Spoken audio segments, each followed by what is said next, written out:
Donc le transport, disais-je, c'est un élément du voyage évidemment essentiel. C'est pas forcément toujours un plaisir, le transport, pour tout un tas de raisons. Ça peut être une source de stress, ça peut être une source de temps qu'on n'a pas forcément envie de passer. Pourtant, c'est un élément de l'expérience. Et c'est ce qu'on va essayer de creuser dans cette table ronde. C'est quelles sont les initiatives de nos différents transporteurs. On a réuni un acteur du train, du bus et de la location de voitures pour améliorer cette expérience, pour la rendre plus fluide, pour participer pleinement au voyage, finalement. Et le deuxième aspect que je voudrais qu'on aborde dans cette table ronde, c'est aussi, finalement, on pourrait appeler ça le multimodal, c'est-à-dire le fait que les gens, quand ils partent en voyage, utilisent parfois, souvent, plusieurs moyens de transport, agencent plusieurs moyens de transport différents, et comment on fait, finalement, quand on est un acteur du transport, pour tenir compte de cette réalité. Donc plus largement, ce qui nous intéresse pendant ces 3/4 d'heure qu'on va passer ensemble, c'est comment on peut écouter les attentes des clients, les devancer, quels services on peut déployer, qu'est-ce que vous avez mis en place, quel est votre retour d'expérience, à la fois en termes d'usage et en termes de retombées. Alors pour en parler, donc Élodie Piquant, vous êtes chez Travelcar. Alors Travelcar, vous allez nous expliquer plus en détail ce que c'est, mais en gros, c'est une plateforme de location de voitures qui à la fois des véhicules de professionnels et des véhicules de particuliers. Et par ailleurs, chez Travelcar, vous proposez aussi une offre assez innovante qui est la possibilité d'avoir des places de parking quand on part en voyage sur une modalité que vous allez nous expliquer tout à l'heure. À vos côtés, Charles Mouton de Flixbus. Alors Flixbus, vous allez aussi nous décrire en détail quelle est votre activité, modèle économique, mais vous êtes un acteur du bus, en tout cas en France, mais pas seulement, si j'ai bien compris, dans d'autres pays. Et enfin, Jérôme Lafont de SNCF, directeur marketing de SNCF. Donc SNCF, acteur du train, certes, mais pas seulement aussi. Il y a une offre assez abondante maintenant en termes de transport côté SNCF. Donc on va parler de tout ça également. Peut-être, Jérôme, je vais commencer par vous, d'ailleurs, justement. Quand on a préparé cette table ronde, vous me disiez il y a eu un gros travail qui a été fait ces dernières années pour clarifier, pour simplifier finalement l'offre de la SNCF. Où vous en êtes aujourd'hui ? Oui, alors en fait, c'est vrai qu'on est sur un travail de fond qui vise à, en permanence, simplifier, clarifier notre offre, plutôt que de proposer, finalement, de pousser une forme de complexité à nos clients qui pourrait être historique, parce que SNCF est une vieille dame qui se modernise et qui doit en permanence se remettre dans une vision client et essayer de se dire en permanence, bon, je me remets à la place d'un client, est-ce que ce qu'on est en train de raconter est quelque chose de simple, de cohérent, d'utile ? Et si ce n'est pas le cas, le prendre à la racine. Et en fait, il y a un travail qui a été mené depuis 2-3 ans qui est extrêmement conséquent, qui visait d'abord à revoir complètement nos offres, les repasser au peigne fin et les simplifier. Alors je vous donne un exemple très concret, en fait, c'est de dire, il y a Ouigo, c'est du low cost, on le prend, on le développe à l'échelle nationale, et en parallèle, il y a TGV. Et aujourd'hui, donc il y a 2 ans, TGV, c'était différents types de matériel, différentes expériences de voyage. Et là aussi, on travaille sur l'homogénéisation. On appelle ça TGV Inouï. Et on dit, il y a une ambition de connectivité, notamment avec l'équipement Wi-Fi. Il y a une ambition de service qui est homogène. Et il y a une ambition de confort, parce que les rames sont soit neuves, soit rénovées. Donc ça, c'est un premier exemple de simplification, de clarification qui était absolument nécessaire pour nous. On parlait du Wi-Fi. Alors le Wi-Fi, c'est quand même souvent le premier sujet. C'est est-ce que je peux me connecter au Wi-Fi dans le train ou ailleurs d'ailleurs. Là aussi, vous en êtes où finalement ? Parce que j'ai l'impression que c'était allé assez vite. Il y a quelques années, c'était compliqué de se connecter au Wi-Fi dans les trains, mais pas seulement dans les trains d'ailleurs. Aujourd'hui, j'ai l'impression que ça s'est beaucoup amélioré. Mais dites-nous plus en détail ce qui a été fait, dans quelle direction vous êtes allé et quels usages en sont faits aussi. Le Wi-Fi sur la grande vitesse, c'est d'abord une gageure technologique parce qu'en fait, vous cherchez à capter du réseau sur un mobile qui roule à 320 km/h, donc ça pose un certain nombre de considérations techniques qui ne sont pas neutres. Il y a quelques années, les dirigeants SNCF pouvaient se poser la question de mais est-ce que c'est vraiment nécessaire au final de mettre le Wi-Fi dans les trains ? En fait, on a été assez bluffé du succès du Wi-Fi une fois qu'on a équipé les trains. En fait, on équipe les trains et en parallèle, on équipe les voies. Donc là, du coup, le réseau et la qualité du réseau est optimale de cette manière-là. Et on a été très surpris parce que le taux d'usage s'est développé de manière ultra forte, ultra exponentielle. Donc ça a été fait il y a à peu près 2 ans. Là, on a 85% de nos rames qui sont équipées, donc on est presque au bout. Et qu'est-ce qui se passe ? On a dû dépasser les 30 millions de connexions depuis le lancement. Ça veut dire concrètement que chaque journée, il y a 70 000 connexions dans nos trains. Si je le remets en vision client, ça veut dire que sur un train donné, vous avez 30 à 40% de nos clients qui sont connectés au Wi-Fi. Et qu'est-ce qu'ils font sur le Wi-Fi ? Vous avez une partie qui, après, vont aller sur Internet, faire leur mail, que sais-je encore. Et une autre partie qui va rester sur le portail. Et sur le portail Wi-Fi, notre parti pris, c'est de proposer les services qui sont les plus en prise directe avec les attentes des clients. Et c'est la toile de fond de tout ce qu'on fait. Évidemment, ça, c'est pas très original, mais c'est bien de se le redire. C'est qu'on essaie de comprendre quelles sont les attentes de nos clients pour concevoir de la manière la plus simple possible les services les plus adaptés. Et les services les plus adaptés sur l'usage du Wi-Fi, ça va être beaucoup autour de l'information sur mon voyage, à quelle heure on va arriver, s'il y a un souci de régularité sur le train, ce qui n'arrive jamais. Mais si ça devait arriver, à quelle heure allons-nous arriver au final ? Ce type d'information est absolument critique et vital pour nos clients. Et puis proposer des services qui leur permettent de gagner du temps, de leur faciliter la vie, de leur fluidifier complètement le voyage. Par exemple, sur le portail Wi-Fi, vous pouvez commander ce que vous allez consommer au bar. Et après, vous vous rendez au bar un peu plus tard et vous avez un coupe-fil. Donc, vous évitez de faire la file d'attente si elle est un peu longue. Un exemple très concret. Et puis, un autre exemple, alors ça, c'est très récent, c'est un service qui s'appelle Mon Chauffeur et qui, pour le coup, vous permet de commencer à pré-réserver la suite de votre voyage. Ça, on y reviendra un petit peu tout à l'heure, effectivement, c'est intéressant. Charles Mouton, donc chez Flixbus. Alors, parlez-nous un petit peu de la couverture aujourd'hui de Flixbus en France. Et puis, même question finalement qu'à Jérôme, quelles sont les initiatives que vous prenez pour que l'expérience de vos voyageurs, surtout sur des trajets en bus qui peuvent être parfois plus longs, peut-être aussi parfois moins confortables qu'en train, ça dépend, bien sûr. Comment vous faites pour améliorer tout ça ? Oui, alors sur la partie réseau, Flixbus est un opérateur de mobilité. On n'est plus seulement sur du bus d'ailleurs, on est sur du train également sur nos réseaux allemands pour le moment. Et on se lancera quand ça sera libéralisé sur d'autres marchés. Aujourd'hui, on est sur 28 pays dans l'Union européenne, enfin sur l'Union européenne et l'Europe. On est également sur la Californie et la côte est des États-Unis. Sur la France, notre parti pris, c'est vraiment de desservir des villes qui sont peu desservies par le train, qui sont très demandées sur d'autres offres comme du covoiturage. Et on va vraiment se positionner sur des offres transversales qui ne passent pas forcément par Paris, sachant qu'il y a beaucoup de besoins de mobilité qui ne vont pas forcément requérir un train entier, mais sur lequel un bus trouve tout à fait sa place. Sur la partie de l'expérience client, vous l'avez dit, en bus, on passe plutôt plus de temps qu'en train, tout simplement parce que ça prend un petit peu plus de temps. Nous, on va se positionner, on va apporter autre chose au client pour que le temps qu'il va passer à bord du bus soit finalement pas du temps perdu, mais du temps qu'il peut mettre à profit déjà en travaillant par exemple grâce à du Wi-Fi qu'on a installé bien sûr sur toute notre flotte, mais également grâce à de l'offre de divertissement, donc avec des films, des séries, des audiobooks, de la musique qui est disponible à travers le portail Wi-Fi.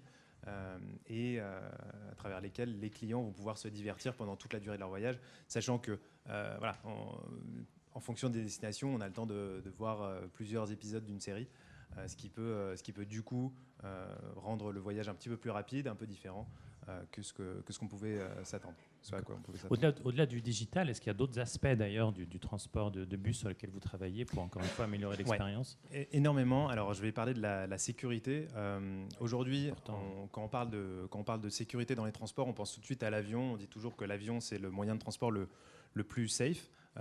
C'est le cas. Après, sur la route et sur terre, disons, le car est le transport le plus safe également, avec des développements qui ont été effectués avec les constructeurs sur des équipements spécifiques pour assister le conducteur dans la vigilance, dans les ralentissements, pour s'assurer que l'état du car est correct, pour remonter les informations au dépôt, pour s'assurer que les opérations de maintenance sont effectuées régulièrement. On va également mettre 2 conducteurs sur toutes nos lignes de nuit, par exemple. C'est quelque chose que la loi ne requiert pas, mais ce sur quoi on s'est positionné pour toujours rassurer notre client et offrir plus de sécurité pendant le voyage. Et ça, c'est un des aspects sur lesquels on se concentre énormément, tout simplement pour aussi enlever les clichés qu'il peut y avoir autour du transport sur route, qui forcément peuvent coller un petit peu à la peau parfois, en tout cas au moment où on se lance. À propos de la route, la voiture, justement. Alors, Élodie, vous allez nous parler un petit peu de Travelcar, mais Travelcar, finalement, vous m'arrêtez si je me trompe, mais est né de 2 constats. Un premier constat, c'est que finalement, même quand on prend un autre moyen de transport, notamment l'avion, eh bien, on a souvent besoin d'un véhicule pour se rendre au moins à l'aéroport. Et deuxième constat, quand on s'y rend, on a besoin de laisser son véhicule quelque part. Voilà, je pense que ça a été les deux moteurs finalement du projet Travelcar. Effectivement, ça a été le vrai constat qu'on a identifié il y a 6 ans quand Travelcar, une start-up française, s'est créée. Ça partait de ce constat. Il y avait finalement beaucoup de véhicules qui stationnaient et qui étaient finalement abandonnés sur des parkings, alors qu'il y avait plein de voyageurs qui arrivaient et qui cherchaient, eux, des véhicules à louer à des prix les plus imbattables possibles. Donc, c'était indispensable pour nous, en tout cas, de créer justement un système d'autopartage, donc on est les seuls à le proposer, qui est d'offrir finalement un parking complètement gratuit pendant l'intégralité du voyage du propriétaire du véhicule, à partir du moment où il accepte que son véhicule soit loué par Travelcar, donc un tiers de confiance, à d'autres voyageurs. Donc, fort de ce succès, ça a tellement bien marché qu'on avait finalement nos clients qui venaient déposer leur véhicule le dimanche soir et qui venaient le récupérer le vendredi soir, qui n'arrêtaient pas de nous demander finalement, mais venez en centre-ville, parce que venir à Orly ou à Roissy, c'est quand même pas forcément très, très évident. Donc, c'est comme ça on s'est finalement nettement plus développé et on a commencé à finalement ne pas être présent que aux aéroports, mais gares et centre-ville. Et finalement, après, proposer finalement à devenir un agrégateur de solutions de parking, donc pas finalement que des systèmes d'autopartage qui incluaient finalement de louer ce véhicule-là, parce que finalement tout le monde n'acceptait pas forcément de louer ce véhicule-là, ou n'avait pas un véhicule qui avait des critères d'éligibilité permettant que le véhicule soit loué. Il faut que le véhicule ait moins de 7 ans, moins de 135 000 km. Donc finalement, on est devenu un booking du parking en référençant toutes les solutions de parking qui pouvaient exister partout dans le monde. Au bout de 6 ans, nous sommes présents dans plus de 60 pays. Nous référençons aussi bien les offres des parkings officiels des aéroports, des parkings avec voituriers, des parkings inexploités dans des hôtels, des parkings dits low cost parce qu'ils sont à proximité des aéroports ou des gares ou des centres-villes et qui sont desservis par des navettes gratuites. Donc finalement, aujourd'hui, on a énormément changé. C'est pour ça que c'est important que je reprécise cela. Et finalement, au-delà de cette offre de parking, nous sommes également présents sur l'axe location de voitures, où nous référençons plus des dizaines de milliers de véhicules finalement, aussi bien de véhicules de particuliers qui ont accepté que leur véhicule soit loué, mais pas que. On travaille avec beaucoup de brokers aussi pour répondre à la demande de nos voyageurs qui finalement déposent leur parking dans un aéroport et finalement qui déposent leur véhicule dans un parking à l'aéroport et qui, lorsqu'ils arrivent à destination, ont besoin de solutions de mobilité. Donc, on va leur proposer des solutions de location à destination, aussi bien de loueurs traditionnels que de véhicules de particuliers. Donc, voilà où nous en sommes aujourd'hui pour couvrir l'ensemble des services de mobilité d'un point A à un point B. Ça, je pense que c'est un aspect intéressant aujourd'hui, c'est cette mobilité porte-à-porte, comme on dit, qui je pense, vous allez me dire si je me trompe, mais demandée aussi par de plus en plus de voyageurs. On aurait envie d'avoir finalement un aspect, une centralisation finalement de ces moyens de transport ou de la gestion de ces moyens de transport pour un voyage de bout en bout. Donc Jérôme, quand vous parliez de votre partenariat avec Mon Chauffeur, ça rejoint un peu cette problématique aussi. C'est l'idée de pouvoir, une fois qu'on sort du train, continuer son voyage. Oui, complètement. En fait, notre métier, c'est vraiment ça, c'est la mobilité partagée. C'est-à-dire, on a vocation à aller beaucoup plus loin dans nos ambitions que se dire qu'on va aller d'une gare A à une gare B. Notre métier, c'est d'apporter à chacun la liberté de se déplacer facilement et idéalement en préservant la planète.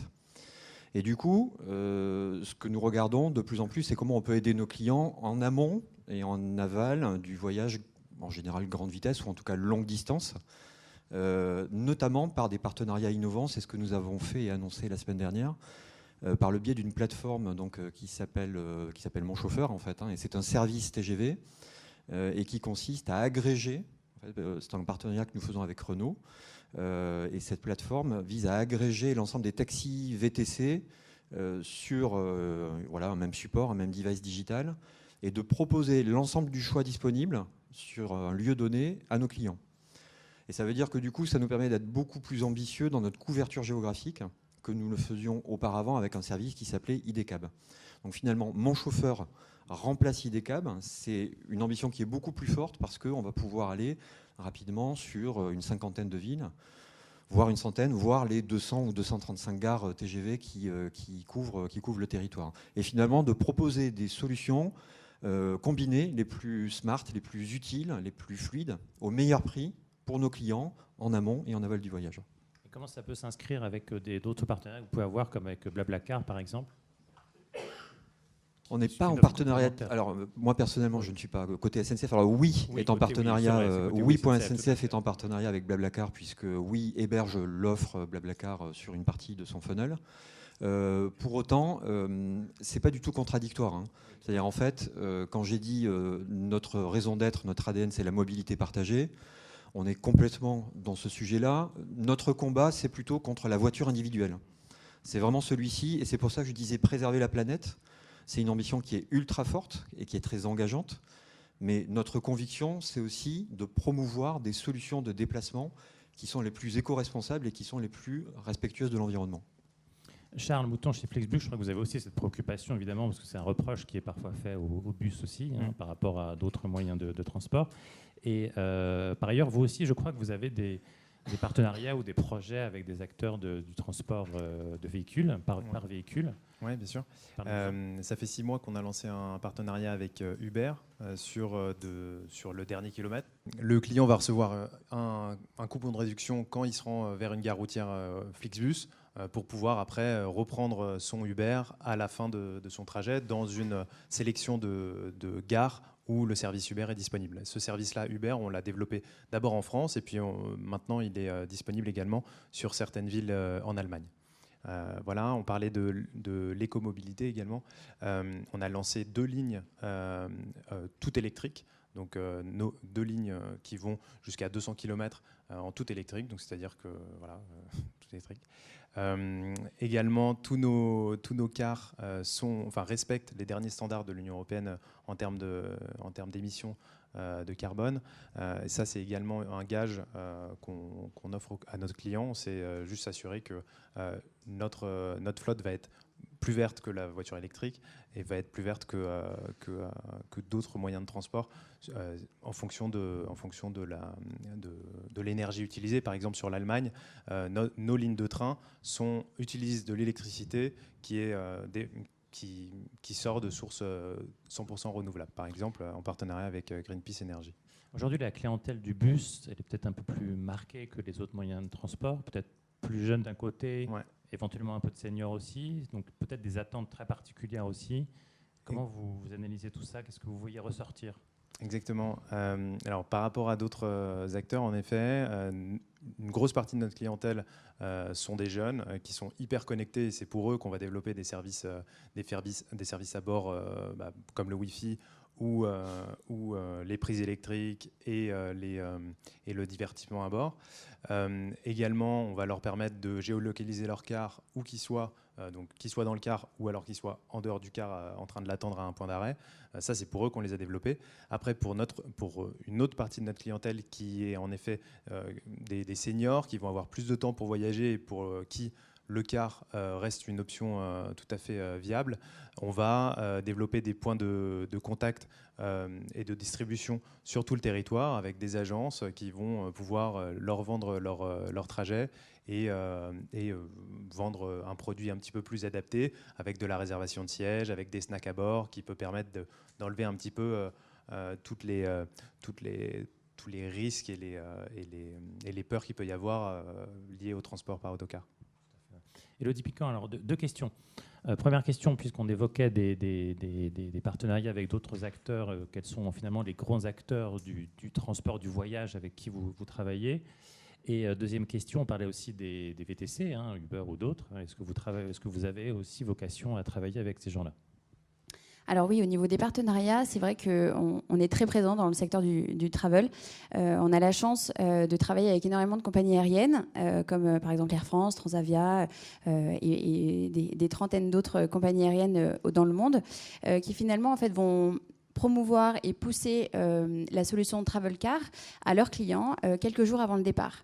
Alors, via différentes intégrations, ça peut être passé par la notification dans leur application, ça va être un email dédié envoyé quelques jours avant le départ, dans le Manage My Booking, enfin, diverses intégrations que nos partenaires, soit compagnies aériennes, soit outillés diverses, on travaille aussi avec Kiwi, avec Ctrip aussi également, qui vont finalement donner la possibilité à leurs clients d'avoir un service innovant qui répond à l'ensemble de leurs besoins. Parce que travailler avec des compagnies aériennes qui sont présentes partout dans le monde était un gage de confiance pour nous, parce qu'il fallait absolument qu'on puisse promouvoir et sourcer l'intégralité des offres qui pouvaient exister, afin de répondre aussi bien à des business travel que finalement à une famille avec des enfants. En fonction des différents besoins, ils vont chercher finalement des solutions complètement différentes en termes de mobilité. Et donc c'était indispensable pour nous qu'on puisse avoir l'intégralité des offres. Aujourd'hui, on a un maillage tellement dense que finalement, on est capable même de transformer jusqu'à 15 à 20% du trafic que nous génèrent nos compagnies aériennes ou nos outillés. Donc aujourd'hui, on travaille énormément avec eux, mais pas que. Donc là, ça va être sur le dispositif B2C. On travaille aussi en B2B2C avec beaucoup d'agences de voyage comme Carrefour Voyage, TUI, Prêt à partir. Là, on va former directement les agents de voyage qui vont vendre en même temps que le séjour un package avec finalement la solution de parking. Donc on va leur mettre à disposition une interface dédiée pour faire des réservations de parking et de location de voitures. Et enfin, des partenaires aussi avec des aéroports officiels qui, maintenant, on a la chance d'avoir eu leur confiance également, parce qu'on va être capable de leur diversifier leurs canaux d'acquisition, parce qu'on a une clientèle très, très travel. Donc finalement, leur faire générer des clients additionnels, mais également de vendre des solutions complémentaires. Par exemple, quelqu'un qui va prendre qui va réserver un parking à l'aéroport de Nice, on va être capable de lui vendre par exemple le fast track, le coupe-fil. On va être capable de lui vendre des services complémentaires que l'aéroport par exemple n'avait pas encore la possibilité de le vendre. On leur propose par exemple aussi avec l'aéroport de Perpignan, on va carrément être le moteur de recherche sur leur site, où là on a des taux de transfo jusqu'à 40% de transfo sur des gros volumes. C'est pas sur des petits volumes, c'est pas pour cela. Mais en tout cas voilà, c'est très intéressant, et c'est pour ça qu'aujourd'hui on lit beaucoup de partenariats pour développer notre service. Vous n'avez rien avec, je sais pas, SNCF, vous avez des choses Pas encore, mais encore. on est en discussion, que ce soit avec SNCF, Ouigo et différents. Si je comprends bien finalement dans le discours des uns et des autres, c'est que l'idée c'est, on parle de package, on parle finalement d'accéder le plus tôt possible finalement dans le parcours du voyageur à vos offres de transport. Finalement à partir quand démarre, si on veut, l'expérience de transport finalement? Est-ce qu'elle démarre au moment de l'idée de voyage? Est-ce qu'elle démarre plus tard? Quel est votre avis là-dessus, Jérôme, peut-être? L'envie de voyager. Alors, l'expérience, elle démarre au moment où on crée la mobilité. Et créer la mobilité, ça se fait de différentes manières. Quand on a créé Ouigo et qu'on a dit c'est à partir de 10 € pour les adultes et 5 € pour les enfants, on a redonné à l'esprit de l'opinion publique et on a redonné la faculté à toute une frange de la population la possibilité de voyager, alors qu'avant, elle ne voyageait même plus. Donc ça commence par ça. Ça commence par des sujets d'offres, de services, de pricing, de communication.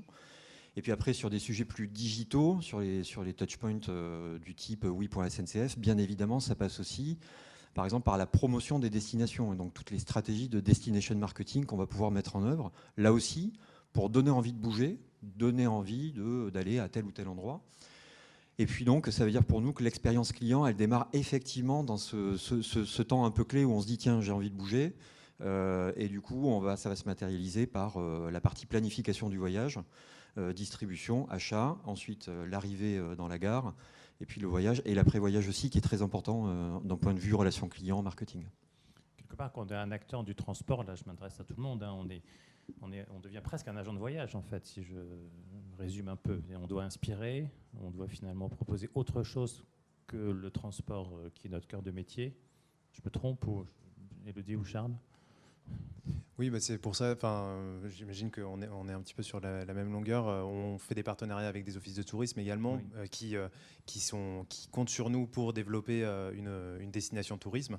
Donc avec eux, on va pouvoir développer une force de distribution contre laquelle on va avoir de la communication et voilà, on va pouvoir créer des lignes spécifiques liées à des demandes, quoi. Ouais.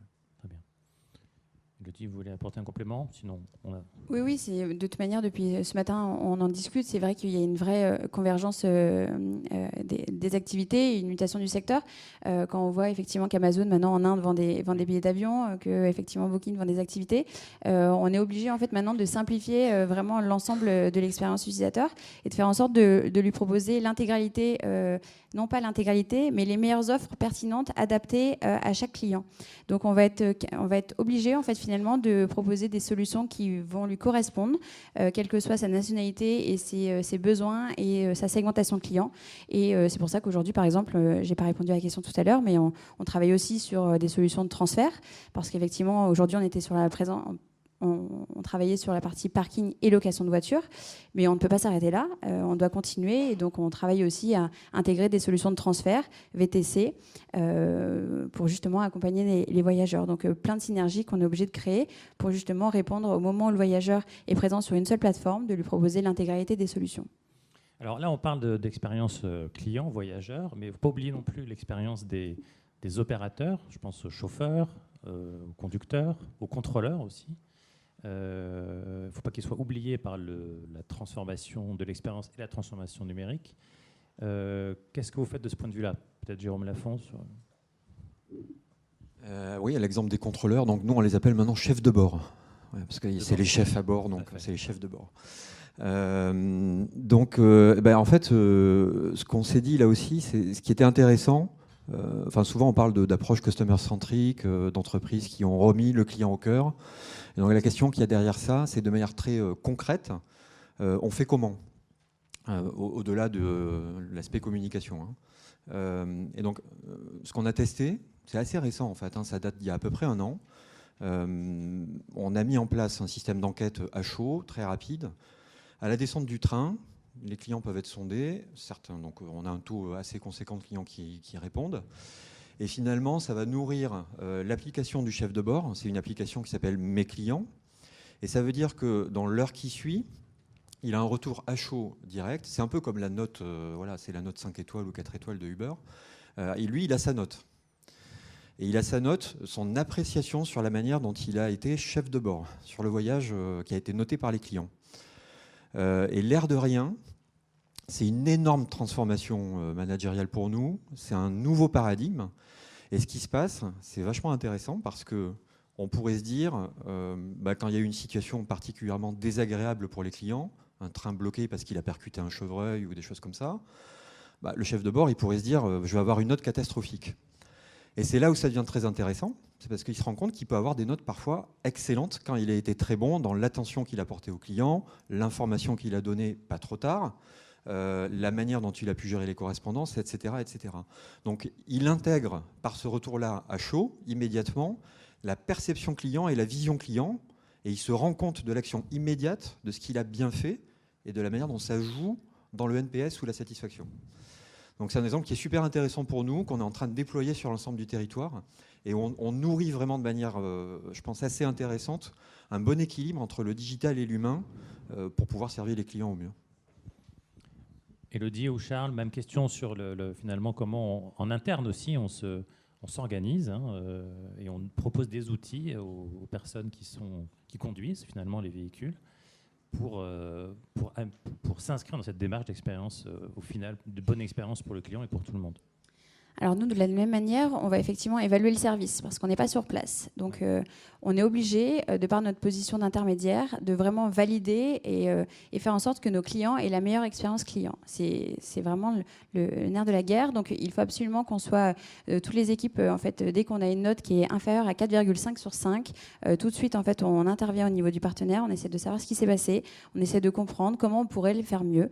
Donc on est très agile, très réactif, même si effectivement on n'a que 6 ans et qu'on a on a énormément grandi. On est 80, mais on a toute une équipe en fait qui réagit à toute heure pour savoir tout de suite ce qui s'est passé. Et on a un service client qui est disponible dans toutes les langues, 24/7. Donc on intervient et on fait en sorte que justement une mauvaise expérience, même à 0,5 près, ne se renouvelle pas. D'accord. Charles ? Ouais, pour revenir sur les conducteurs, bon, on les appelle pas les chefs de bord, mais du coup c'est un peu lié. Nous on va développer. Nous déjà on opère aucun car ni aucun train sur toute l'Europe. On fait des partenariats avec des entreprises locales qui ont déjà des autocars et qui vont en acheter des nouveaux pour les opérer sur des lignes Flixbus. Donc la difficulté, c'est de s'assurer déjà qu'il y a une standardisation de l'expérience client et également une standardisation de l'expérience conducteur. Les conducteurs vont être employés par des entreprises différentes et forcément leur expérience dans leur entreprise va être différente. Nous, on va leur apporter des outils tech pour leur permettre de mieux gérer leur voyage, pour leur permettre de mieux gérer leurs passagers, l'embarquement, la vente de services additionnels, le chargement des bagages, etc., etc. Et on va en plus leur mettre à disposition un service client. En fait, on ne l'appelle pas le service client, on l'appelle la régulation, mais c'est un service qui est disponible 24 heures sur 24, 7 jours sur 7, pour assister les conducteurs dans leur travail au quotidien et leur donner des réponses là où ils ne peuvent pas en trouver pour les clients. De la même façon, on va analyser le voyage à chaud après le voyage. Les clients vont répondre à une enquête qui est liée directement à nos autocaristes, donc les compagnies qui travaillent pour nous, et au conducteur. Et le conducteur va recevoir personnellement le retour du trajet de la part des clients pour savoir comment s'améliorer. Après, nous, on va travailler avec eux. On a toute une équipe opération qui va travailler avec nos autocaristes et nos conducteurs pour améliorer les points qui pêchent. Très bien. Alors, avant qu'on prenne 2-3 questions dans la salle, juste dernière petite question rapidement. C'est quoi la prochaine innovation que vous voyez dans le transport ? C'est toujours difficile d'innover dans le transport parce que finalement, il s'agit toujours d'emmener des gens d'un point A à un point B. Mais il n'y a pas toujours des choses à inventer. Mais voilà, on a parlé aujourd'hui de pas mal de nouvelles technos, de conversationnel, de réalité virtuelle, de je ne sais quoi. C'est quoi pour vous la prochaine innovation, au-delà donc de cette fluidité, de cette agrégation et de cette expérience sans couture, comme on l'a évoqué à plusieurs reprises, Jérôme ? Pas facile, hein ? Non, je me lance. 2 mots. Non, mais je pense que dans la journée, vous avez dû évoquer des sujets du type bot, voice command, etc., qui sont sans doute des courants de fond d'évolution technologique qu'on sent arriver, des logiques d'entreprise plateforme, effectivement, de plus en plus digitales, des agrégateurs, le décloisonnement des modes de transport, on en a beaucoup parlé là. Après, moi, je me dis que peut-être l'enjeu de demain, je ne sais pas si c'est une innovation ou une évolution, mais un des enjeux, c'est sans doute la capacité qu'auront les entreprises à hybrider le mieux possible le digital et l'humain. On sent bien que c'est un sujet de fond en ce moment, c'est une attente client, il y a quelque chose qui se passe sur ces sujets-là.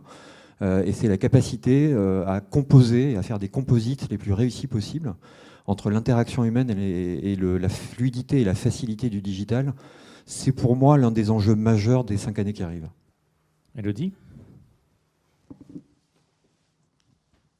Donc, comme je disais tout à l'heure, effectivement, nous, ça va vraiment être dans le package, de faire en sorte de vraiment comprendre et de personnaliser l'offre en fonction du client.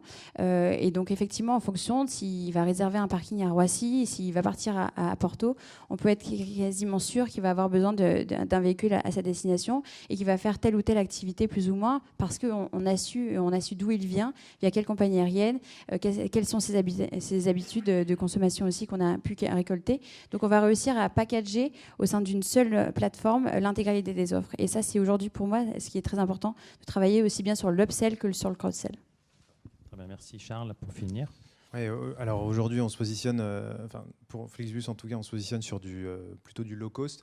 Ce qu'on souhaite vraiment apporter, et je pense que c'est ce vers quoi toutes les entreprises qui se positionnent sur le même secteur font, c'est vraiment apporter de la qualité pour toutes les catégories de clientèle. Je pense qu'il y a une idée prix, forcément, pour des gens qui ont des petits budgets, mais aujourd'hui, de plus en plus, ces personnes-là ont du choix et nous, on doit leur offrir à chaque fois une expérience renouvelée, nouvelle, avec de nouveaux services auxquels ils n'auraient pas pensé pouvoir accéder